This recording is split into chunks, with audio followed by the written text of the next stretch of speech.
વેદો, પુરાણો, ઇતિહાસો વાંચવાની મજા બહુ અલગ છે. અગર વગર આચરણે કોઈને કહેવાય જાય તો એ બકવાની સજા પણ બહુ અલગ છે ભાઈ. વગર આચરણે જો કહેવાય જાય તો એ બકવાની સજા પણ બહુ અલગ છે. મારા અને તમારા જીવનમાં કંઈ પણ નવી વાત આવે છે તો એ જો આપણા જીવનમાં આચરણ વગર બીજાને પહોંચાડી દીધી તો પ્રથમ મગજ અને મનની એવી સ્થિતિ છે કે એકવાર મન જે વસ્તુ નક્કી કરી લે કે મને આમાં ખબર પડે છે, પછી જે વસ્તુ ખબર પડવાની હોય એ અંદર એન્ટર થવાની બંધ થઈ જાય. અને વાત બીજી કે તમારા આચરણમાં જે વસ્તુ નથી એ વસ્તુ તમે જ્યારે બીજાને કહો છો ત્યારે સામેવાળાને કોઈ પણ જાતની અસર થતી નથી, એટલે એને બકવાસ કહેવાય. અને કોઈ અથાક પરિશ્રમથી શોધે પારસ મણી તો મળી પણ જાય, એ વાત અલગ છે. કોઈ શોધે અથાક પરિશ્રમથી પારસ મણી તો મળી પણ જાય, એ વાત અલગ છે. પણ જો કરે કરુણા નિધાન કૃપા તો શોધવા નીકળેલો ખુદ પારસ મણી બની જાય, એ વાત પણ અલગ છે. એ વાત અલગ છે. બધાનું માનવું છે અલગ અલગ કે તું છો અલગ અલગ. બધાનું માનવું છે અલગ અલગ કે તું છો અલગ અલગ. તું છો એક, એ વાત અલગ છે. તું છો એક, એ વાત અલગ છે. આ તો જીવતા મહેમાન થવાની માથાકૂટ છે ભાઈ. આ તો જીવતા તારા આંગણાનું મહેમાન થવું છે એ માથાકૂટ છે. બાકી મરીને માવઠું થઈને પહોંચી જવું એ વાત અલગ છે ભાઈ. આ સત્સંગ છે, ભજન છે, એ જીવતા મહેમાન થવાની માથાકૂટ છે. બાકી માવઠા થઈને તો આપણે બધા નીકળી જ જવાના છે. એટલે મારા માધ્યમથી જેટલી પણ વસ્તુ તમારા સમક્ષ આવે છે એ એટલી જ અસર થઈ શકે જેટલી મારી પાસે હોય.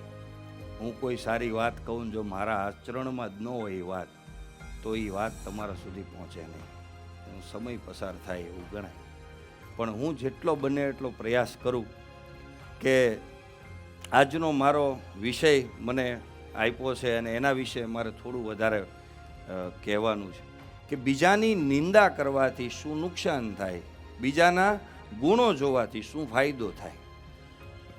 આજે એટલો ઇન્ટેલિજન્ટ 20 કે 25 સેકન્ડના આપણે વોટ્સઅપ કે ફેસબુક કે અન્ય સોશિયલ મીડિયાની સાઇડ ઉપર કે 25 સેકન્ડના વિડીયોની અંદર એટલા બધા લોકો ફોરવર્ડ કરે એને વિડીયો. આજના યુવાનો, ખાસ કરીને યુવાનો જે ફોરવર્ડ કરે છે એની અંદર જે નુકસાની શું છે કલ્પના પણ ન કરી શકીએ. કલ્પના પણ, આપણી કલ્પનામાં પણ એ નુકસાની નથી કે એક 26 કે 30 કે એક 2 મિનિટના વિડીયો ઉપર એ નક્કી થઈ જાય કે આ વ્યક્તિ આમ, ક્યારેય નહીં, પોસિબલ જ નથી.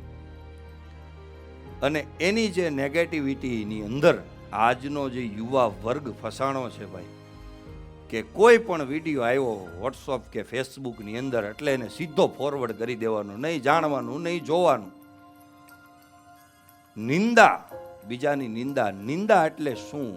ઘણી વાર એમ કે તો ભાઈ અમારે સત્ય ન કહેવું, એમ કે તો અમારે સત્ય ન કહેવું એમ. પણ સત્ય શું છે એને એક તફાવત મારે ખાલી એક લાઈનમાં કહેવો છે કે બીજાની તમે જ્યારે વાત કરતા હોય, બીજાની વાત તમે જ્યારે કરતા હોય ને તમારા હૃદયમાં તમે આનંદિત અનુભવો, તમને આમ મજા આવવા માંડે, આમ તમને આમ તમારું અહંકારને પોષણ થતું હોય એમ લાગે કે આમ મજા આવે છે, ત્યારે સમજવાનું એ નિંદા છે. અને બીજાની તમે જ્યારે વાત કરતા હોય અને તમે દુઃખ અનુભવો, એનું નામ સત્ય છે. એનું નામ સત્ય છે. તમે બીજા કોઈની વાત કરતા હોય ને તમે બળિત્રાથી કરતા હોય, એક બાપ દીકરાની વાત કરતો હોય તો એ બળિત્રાથી કરતો હોય, નિંદા નથી. કે મારો દીકરો જોને આડી લઈને જાય છે, મારો દીકરો દારૂ પીવે છે, તો એ બાપને બળિત્રા છે. પણ બાજુવાળો જે વાત કરતો હોય ને એ નિંદા છે, કારણ કે એને બળિત્રા નથી. એટલે નિંદામાં સત્યમાં આટલો ફરક છે. એટલે આજના યુવા વર્ગને મારે ખાલી એટલી પ્રાર્થના કરવી છે અહીંયા સોશિયલ મીડિયાના માધ્યમથી કે ભાઈ, સમય બહુ કિંમતી વસ્તુ છે. કે 20 વર્ષનો કોઈ પણ યુવાન મારા જેવો હોય અને 20 વર્ષનો એટલે 17 વર્ષથી એના બાપે એને ચાલુ કરી દીધું હોય કે દીકરા સારું ભણવાનું છે, સાયન્સ લેવાનું છે, કોમર્સ લેવાનું છે અને આપણે ભણવાનું છે, આપણા સારી જગ્યાએ લગ્ન થાય. આ લગ્ન હાટું ભણાવે બોલો. અને એના મગજમાં સર્કિટ છોંટી ગઈ હોય તો 21 વર્ષનો થાય એ ખૂબ મહેનત કરે અને સારી કન્યા સાથે, સુકન્યા સાથે લગ્ન કરે. 25 વર્ષે લગ્ન થાય અને 3 વર્ગ, જોજો સમાજનું કેલ્સી 3 વર્ગ, એક સદ્ધર વર્ગ છે, એક મિડલ ક્લાસ અને એક ગરીબ વર્ગ છે. ત્રણ વર્ગ સાથે શું ઘટના બને એટલે એના લગ્ન થાય. 25 વર્ષે લગ્ન થાય અને 25 વર્ષ પછી આખી આ ત્રણેય વર્ગની અલગ અલગ ઘટના બને કે મિડલ ક્લાસ માણસ હોય તો 1992 કે 2000ની સાલમાં સિટીની અંદર ગયા હોય, સિટીની અંદરથી જઈ અને વર્ષો સુધી મહેનત કરી અને એક 12-35ના ગાળો લીધો હોય, ફ્લેટ લીધો હોય અથવા તો ભાડે રહેતા હોય, એ સમયની અંદર રહ્યા હોય અને લગ્ન જ્યારે છોકરાના થવાના હોય ત્યારે સ્વાભાવિક છે અત્યારની પરિસ્થિતિ એવી છે, ઘરનું મકાન છે, વાડી છે, ફલાણું છે, ઢીકડું છે, છોકરો કેવો છે એ કોઈ જોતું નથી. બરાબર, આ અત્યારની સમાજની પરિસ્થિતિ અને સમગ્ર લાઈવ અત્યારે જોઈ રહ્યા છે એટલે બધા માટે હું વાત કરું છું. આ પરિસ્થિતિ છે. બરાબર, પછી એનો બાપા વિચાર કે ભાલો ઘરનું મકાન લઈ લે એટલે ઘરનું મકાન લે. એટલે આ વાસ્તવિક પરિસ્થિતિ કોઈ વ્યક્તિ જણાવતો નથી પણ અંદરની વેદના ને પીડા ને બધી જ વસ્તુ આ જ છે.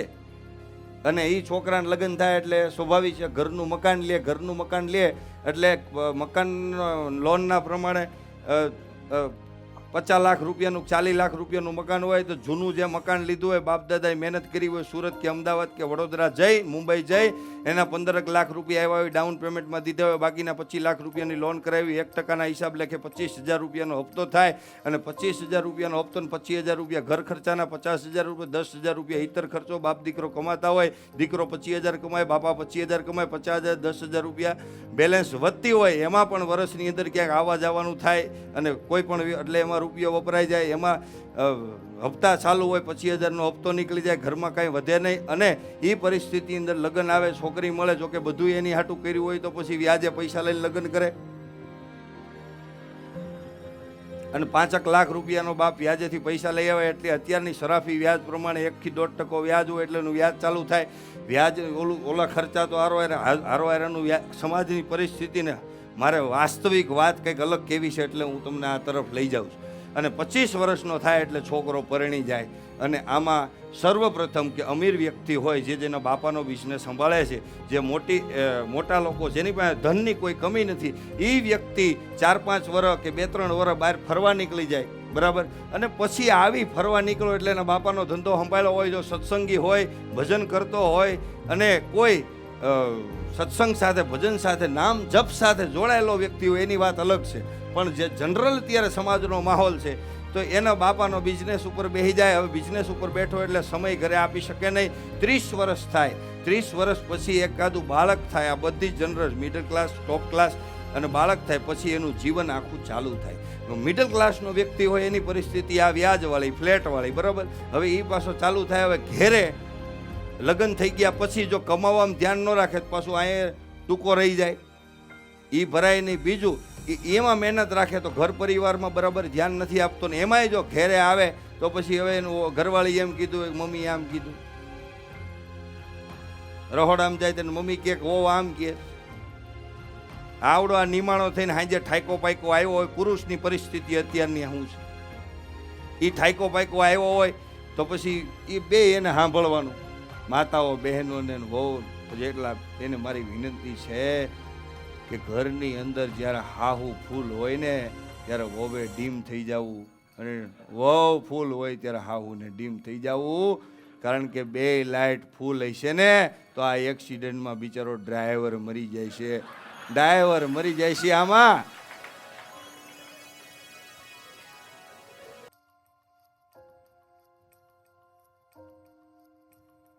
ત્રીજો વર્ગ છે ગરીબ, જેનો એ સમજતા શીખો જ્યાંથી ધરતી ઉપર આવ્યો ત્યારથી 2 રોટલીની માથાકૂટમાં વ્યસ્ત છે. તો એને કાંઈ ફરવા અરે લેવા દેવા જ નથી. એને જ લગ્ન થાય ન થાય એને જ 2 રોટલી માટે જ મહેનત કરવાની, એ આ ચક્કરમાં વ્યસ્ત છે.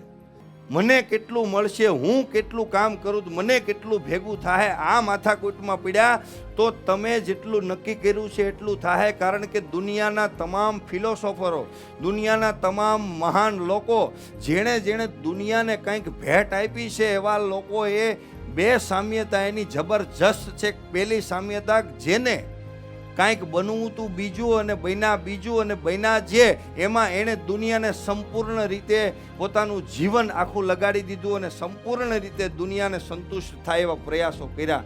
યુવાનોને ખાસ કહું છું, જો તમે કંઈક બનાવવા નીકળશો ને તો તમે જે બનાવવા નીકળ્યું છે ને એ જ બનશે. પૈસા બનાવવા નીકળશો ને તો પૈસા જ બનશે, પ્રતિષ્ઠા બનાવવા નીકળશો તો પ્રતિષ્ઠા જ બનશે.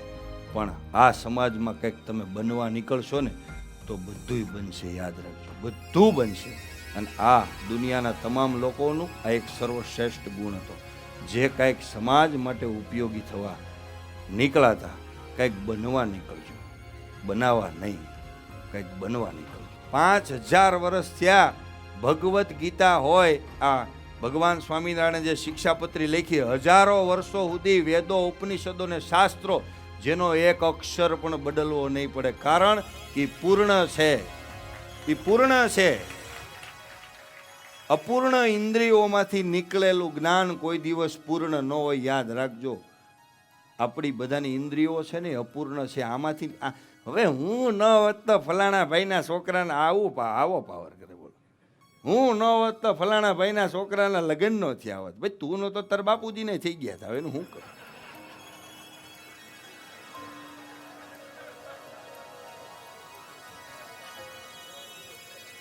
કોઈના વગર કઈ અટકે છે ભલામણ?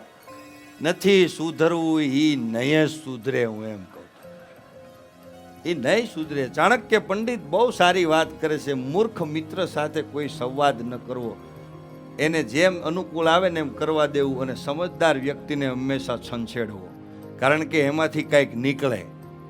તો આપણે જેની નિંદા કરતા હોય ને એના જે સદગુણો હોય ને એ નિંદા કરવા વાળામાં એન્ટર થઈ જાય. અને જેની નિંદા જે વ્યક્તિ કરતો હોય ને એમાં જેની નિંદા કરતો હોય ને એના દુર્ગુણો એનામાં એન્ટર થઈ જાય. આ સનાતન સત્ય છે. એટલે તમે કોઈની નિંદા કે હું કે તમે કોઈની કાપાકાપી કરીએ છીએ ખોટી, તો એની અંદર આપણા જેટલા સદગુણો છે એ બધા સામેવાળા વ્યક્તિમાં જશે, અને સામેવાળા વ્યક્તિના જેટલા દુર્ગુણો છે એ ઓટો મોડ ઉપર તમારામાં જનરેટ થાય. કે એક ઇન્ટરવ્યૂની, લંડનના ઇન્ટરવ્યૂમાં નરેન્દ્ર મોદીને પૂછવામાં આવ્યું, આખો દેશ તમને ગાળું દે છે, તમને કંઈ ફરક નથી પડતો? ત્યારે એણે એક વાત કરી હતી કે બીજા જ્યારે મારી નિંદા કરે છે ત્યારે હું એનો પ્રત્યુત્તર એટલા માટે નથી આપતો, કારણ કે હું જે કાંઈ પણ કાર્ય કરી રહ્યો છું એની અંદર જે કાંઈ શક્તિ મને મળી રહી છે એ લોકો મને આપી રહ્યા છે. એ મને ગાળું દે છે ત્યારે મારામાં શક્તિ જનરેટ થાય છે. યાદ રાખજો, જિંદગીની અંદર તમને તમારી કોઈ નિંદા કરે છે તો એને પ્રત્યુત્તર ન આપતા. આ વિદુરનું એક વાક્ય છે કે તમે જ્યારે એને પ્રત્યુત્તર આપો છો એટલે એ આગમાં તમે ઈંધણ હોમી રહ્યા છો, અને ઈંધણ આપવાનું તમે બંધ કરી દેહો, પ્રત્યુત્તર આપવાનું તમે બંધ કરી દેહો, એટલે એક દિવસ એવો આવશે કે એની આગમાં એ લોકો ઈવડો વ્યો જાય. સવારના પોરમાં તમે કાળા કલરનો શર્ટ પહેર્યો, આખી દુનિયા ઊભી એમ કહે છે કે ભાઈ તમે બ્લુ કલરનો શર્ટ પહેર્યો છે, એવું આખી દુનિયા કહે છે. તો જવાબ કયો વ્યક્તિ આપે ખબર? જેને પોતાના શર્ટ ઉપર શંકા હોય એ જ વ્યક્તિ જવાબ આપે. એ વ્યક્તિ જવાબ નથી દેતો કે જેને ખબર છે મેં તો બ્લેક જ પહેર્યો છે, એ માથાકૂટમાં નથી પડતો. આગ્રાની ગાંડાની હોસ્પિટલમાં આજની તારીખે ગાંડા જ્યારે નીકળે ને ત્યારે બાજુમાંથી ડૉક્ટર નીકળે, ત્યારે ડૉક્ટરને એ ગાંડાઓ શું કહે ખબર? કે જો ગાંડો જાય. ડૉક્ટરને કહે કે જો ગાંડો જાય. ડૉક્ટરની મનોસ્થિતિમાં એટલા માટે ફેર નથી પડતો કારણ કે ડૉક્ટરને ખબર છે કે હું ડૉક્ટર છું. જો મનોસ્થિતિમાં ફેર પડ્યો અને ગાંડા સામે બાંધવા જાય, ઝઘડવા જાય, જવાબ દેવા જાય, તો ડૉક્ટર ગાંડો થઈ જાય કે નહીં? બહુ સીધી વાત છે. બીજાનું ખરાબ જોઈને આપણા હૃદયની અંદર આપણે આનંદ નામનું જે 2 મિનિટ પૂરતું બીજ વાવી દઈએ, તમને કલ્પના નહીં થાય સાહેબ આ કેટલી હદ સુધી આને ભોગવવું પડે. કલ્પના નહીં કરીશ, આપણે કલ્પના નહીં કરીશ. પણ મજાની વાત છેલ્લી મારે કેવી છે કે કદાચ હું ને તમે ગમે એટલા મોટા થઈ ગયા હોય અને ત્યારે મારી લખેલી વાત મને યાદ આવે કે બીજાને ડરાવનારા અંદરથી મેં બહુ ડરતા જોયા છે. બીજાને ડરાવનારાને અંદરથી મેં બહુ ડરતા જોયા છે. ઈર્ષાળુઓને ઊંડી ખાઈમાં પણ મેં પડતા જોયા છે. ઈર્ષાળુઓને ઊંડી ખાઈમાં પણ મેં પડતા જોયા છે. અને શંકાશીલ માણસોને મોટા મોટા જહાજોમાં પણ મેં મરતા જોયા છે. અને ભગવાન ભરોસે રહેનારા તૂટેલી નાવમાં પણ તરતા મેં જોયા છે.